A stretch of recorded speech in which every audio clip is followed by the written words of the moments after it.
সবাইকে আমন্ত্রণ আজকের আমাদের ভিডিওতে। আজকে আমরা আসলাম জামবাড়ি ঘুরতে। জামবাড়ি যে বর্ডার পাঁচগাছিয়া মাজার হজরত জিয়াউদ্দিন আউলিয়া রহমতুল্লাহ আলাইহির মাজারের পিছন দিয়ে জামবাড়ি বর্ডার। এখন আমরা মাজারের সামনে দিয়ে কবরস্থানের পাশ দিয়ে ক্রস করতেছি। ক্রস করার পরে এখান দিয়ে গিয়ে আমরা দেখব মাজারের পিছনে যে বড় খেলার মাঠটা আছে, এই খেলার মাঠের পিছনে কিন্তু দেখা যাচ্ছে জামবাড়ি বর্ডার।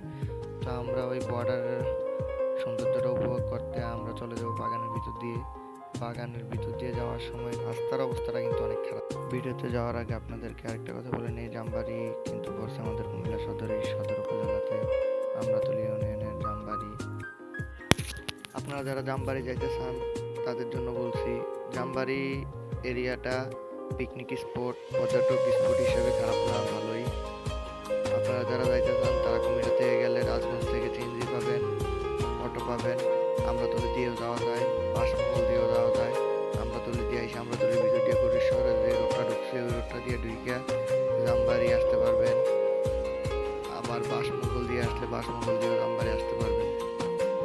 তো আমরা এসে বললাম বাগানের ভিতরের প্রাকৃতিক সৌন্দর্যটা উপভোগ করলাম। এখানে প্রাকৃতিক সৌন্দর্য অনেক মনোমুগ্ধকর দেখায়। তো এখান দিয়ে আমরা যাব হচ্ছে বর্ডারের সাইডে, ওইখান থেকে আবার তার কাটার বেড়া দেখা যায়। এখানে বাগানের দৃশ্যটা অনেক সুন্দর, ছোটবেলার থেকেই ওইখানে যাওয়া আসা হয় এবং ওইখানে অনেক স্মৃতি জড়ানো, বাগানে অনেক স্মৃতি আছে। তো বাগানে যখন যাই তখন ওইগুলোর ছোটবেলার দিনগুলোর কথা মনে পড়ে। এখন আর ততটা যাওয়া হয় না। এখন আমরা বাগান দিয়ে এসে বললাম জামবাড়ি বর্ডারের সাইডে।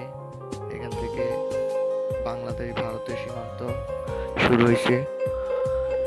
আমরা দেখতে পাচ্ছি সামনে বাংলাদেশ ভারত সীমান্ত।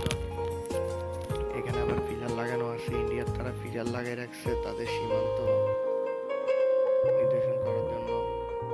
এখন আমরা দেখতে পাচ্ছি যে মেইন সৌন্দর্যটা, ওইখানের যে উপভোগ করার মতো জায়গাটা, ওই জায়গাটাতে আমরা পৌঁছে গেছি।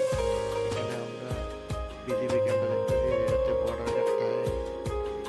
এটা আবার ইন্ডিয়ার ভিতরে পড়ছে, বাংলার ভিতরে না। বিজিবির ক্যাম্পটা এখানে সবসময় বিজিবি থাকে, তারা সীমান্ত পাহারা দেয়, সীমান্ত অঞ্চলটা। এখানের পরিবেশটা সব মিলাইয়া খারাপ না, পিকনিক স্পট হিসাবে, পর্যটক কেন্দ্র হিসাবে যারা যাইতে চান, নিরিবিল নিস্তব্ধ, ভালোই লাগে ওইখানে ঘুরতে। ছোটবেলার থেকে ওইখানে ঘুরবার, এখন ততটা যাওয়া হয় না, তারপরেও মন চাইলে একটু ঘুরে যেতাম। তো ঘুরতে যাইয়া